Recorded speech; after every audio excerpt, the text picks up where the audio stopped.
It was a night of sheer horror. The sea turned into a graveyard, and over 9,000 lives vanished in just 60 minutes. A disaster so catastrophic, it dwarfs the Titanic and Lusitania combined. Yet, almost no one knows its name. Why? What could possibly bring down a colossal giant of the sea, the largest ship of its time? The floating Titan, stretching as long as 2 football fields end to end. Yet on one freezing January night 1945, this behemoth met a chilling, catastrophic end that would go down as the deadliest maritime disaster in history. It's Maritime Mysteries, and today we will uncover what really happened to the MV Wilhelm Gustloff, the haunting reminder of the human cost of war, a tale of bravery and desperation, and the deadliest maritime disaster the world has ever seen. Prepare yourself, because what you're about to uncover will leave you questioning everything you thought you knew about history's darkest moments. The year is 1945. World War II is drawing to a bloody close. On one side, the Allied forces are advancing rapidly. On the other, the Soviet Red Army is barreling westward, cutting through Nazi-held territory like a scythe. Chaos reigns across Europe as millions of civilians flee the devastation. In East Prussia, 1945, the air is thick with fear and the acrid smell of burning villages. Entire towns have been reduced to rubble as the Soviet Red Army steamrolls westward, leaving devastation in its wake. Families, their faces etched with exhaustion and terror, clutch what few possessions they can carry.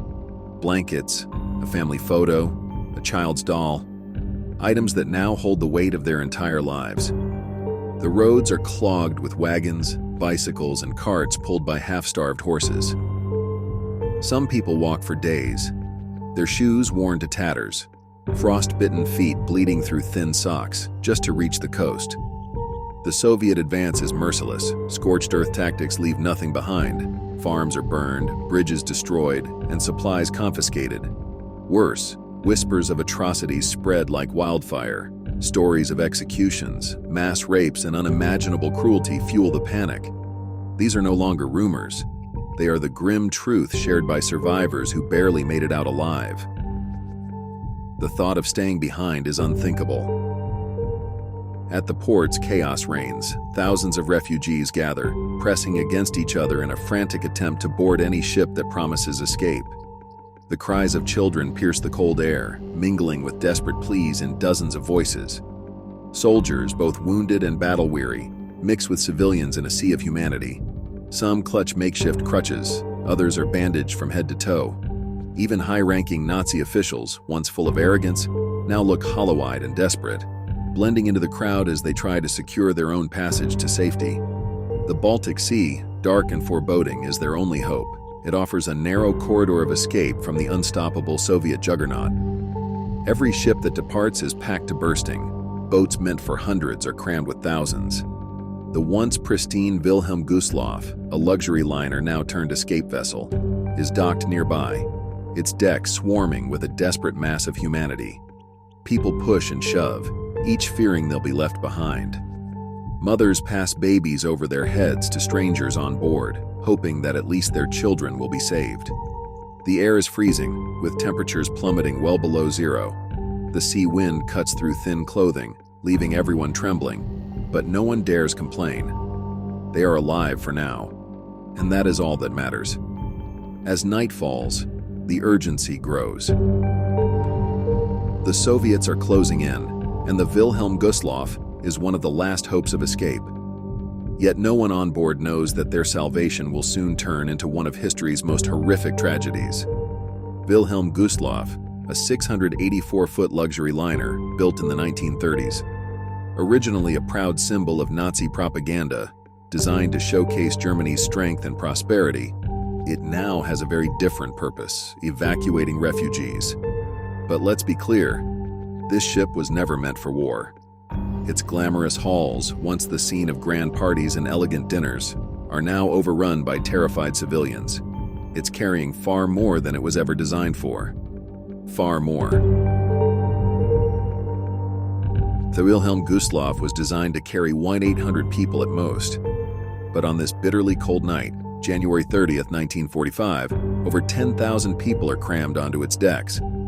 Refugees, wounded soldiers, children, and the elderly, families clutching what little they could carry. Some say it could have been closer to 12,000. Just imagine, 12,000 souls, packed like sardines, on a ship meant for a fraction of that number.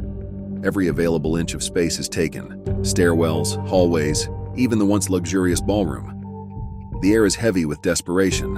Among them are thousands of children, wide-eyed, clutching their parents' hands. Many have frostbitten cheeks from their journeys. The Red Army is only days away, and they know staying behind is a death sentence. But there's a catch. The ship itself is not exactly ready to sail. Lifeboats are in short supply. The crew is untrained for an operation of this scale, and the ship is not equipped to handle this many people. But with time running out, these details are ignored. Finally, under the shroud of night, the Wilhelm Gustloff begins its desperate journey, escorted by a lone torpedo boat. For the 10,000 souls packed on board, this isn't just a voyage, it's salvation.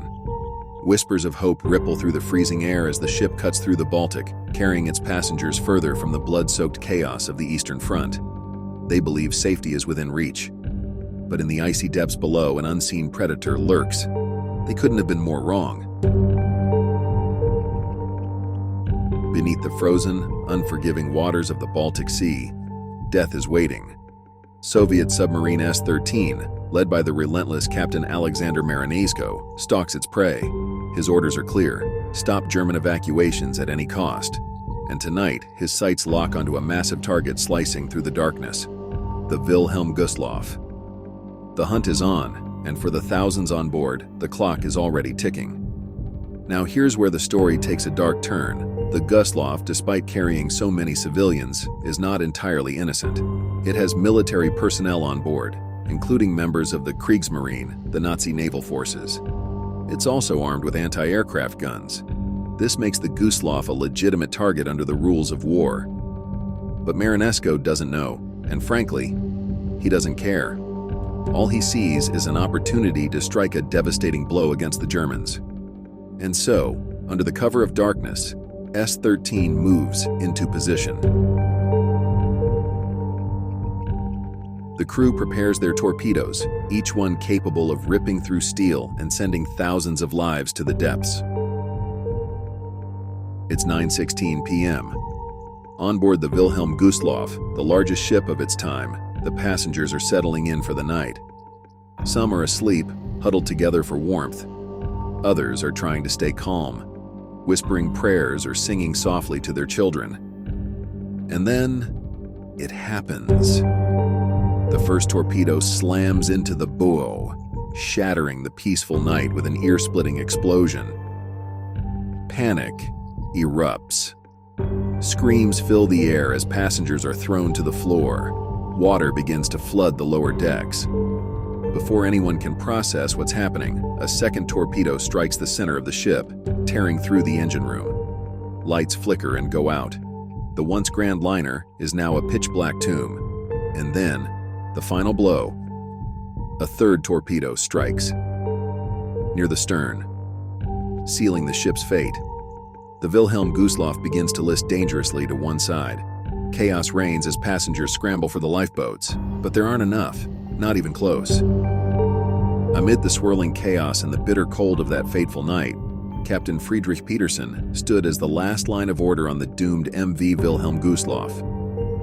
A seasoned mariner in his late 50s, Petersen had once commanded ships with precision and calm, but nothing in his career could have prepared him for the unimaginable horror of this moment.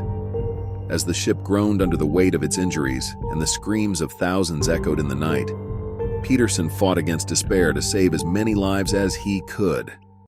As the ship's commander, Petersen bore the ultimate responsibility for the souls on board, a staggering number exceeding 10,000. When the first torpedo struck the bow, he felt the tremor beneath his feet and immediately knew the severity of the situation.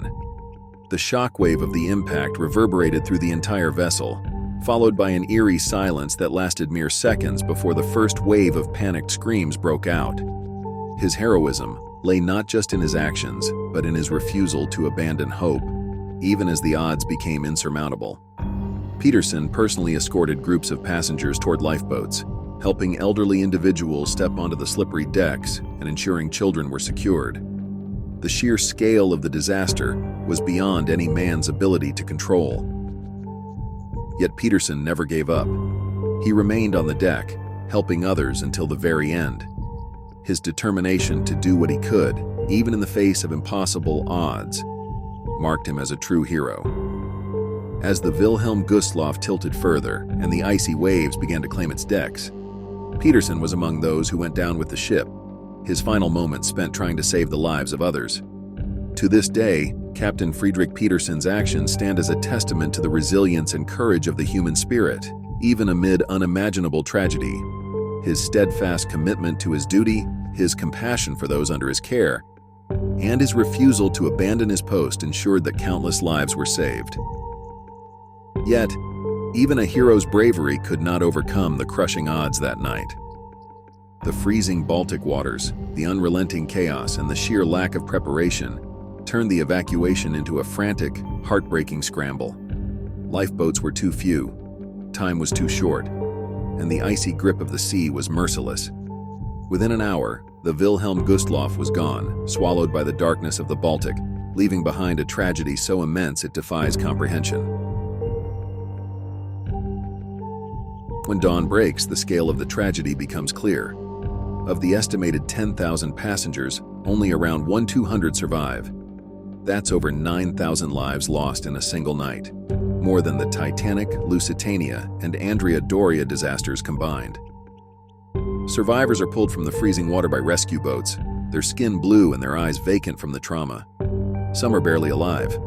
Others cling to floating debris, frozen in time. And what about the Soviet submarine? Captain Marinesko is celebrated as a hero in the Soviet Union, his attack hailed as a major victory.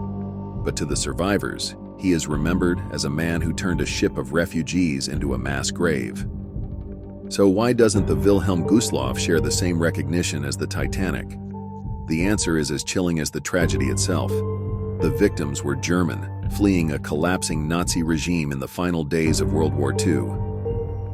In a world reeling from the horrors of the Holocaust and Nazi atrocities, sympathy for German lives lost was scarce. The story didn't fit the post-war narrative, and so it was quietly buried. There was no global attention, no heartfelt memorials. This wasn't a story of elegance or a single iceberg. It was a story of war, desperation, and mass civilian death swept under the rug. The Wilhelm Gustloff became a forgotten casualty of a conflict too massive to mourn every loss. But this is more than a forgotten tragedy. It's a stark, haunting reminder of how war erases humanity and buries even the most harrowing stories beneath the rubble of history. It's time to bring this story back to the surface, to remember the unimaginable suffering and quiet heroism hidden beneath the icy waters of the Baltic Sea. The Wilhelm Gustloff is a chilling reminder of the unimaginable cost of war that history chooses to forget. The question isn't just why did this happen, but also could it happen again? If you found this story as chilling and thought-provoking as we did, don't forget to like, subscribe, and share your thoughts in the comments. Hopefully I'll see you in the next one.